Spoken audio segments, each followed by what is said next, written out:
అసలు మొట్టమొదట అనుగ్రహించింది ఒక బోయవాణ్ణి. వెంకటేశ్వర స్వామి వారికి చామదుంపలు తేనెలో పెట్టి పెట్టి ధన్యత పొందినవాడు ఆయన. ఒక రోజున చామదుంపలన్నిటినీ ఉడికించి మెత్తగా అయిపోయాయని చూసి తేనె పట్టుకొచ్చి దోణిలో పోయివే పట్టుకెడతాను వెంకటేశ్వరుడికి అన్నాడు. ఆవిడ చూసింది తేనె అయిపోయిందండి భార్య. ఆయన అన్నాడు, రా మన ఇద్దరం వెళ్ళి తేనె పట్టుకొద్దాం. పట్టి కొడుకుని పిలిచి అన్నాడు, రే నువ్వు ఈ చామదుంపలు జాగ్రత్తగా చూస్తుండు, నేను అమ్మ వెళ్ళి తేనె పట్టుకొస్తాను. అలాగే నాన్నగారండి అన్నాడు. వాడు కూర్చున్నాడు. బోయవాడు భార్య పక్కన ఉన్న అరణ్యంలోకి వెళ్ళారు తేనె కోసం. చేసి తేనె పట్టుకుని వచ్చాడు ఆయన.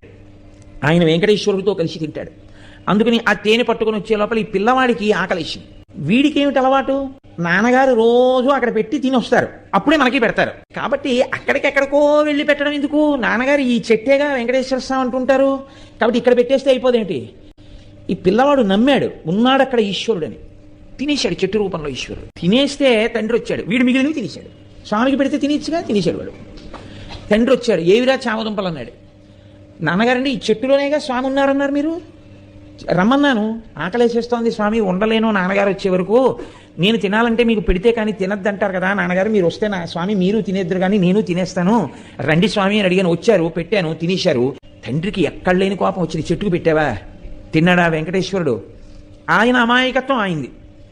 ఎంత పనిచేశావురా అని ఆ చేతిలో కత్తి ఒకటి పట్టుకుని వెళ్ళాడు ఆయన. ఆ కోపంలో ఒళ్ళు తెలియకుండా ఆ కత్తి ఎత్తి పిల్లాన్ని కొట్టబోయాడు.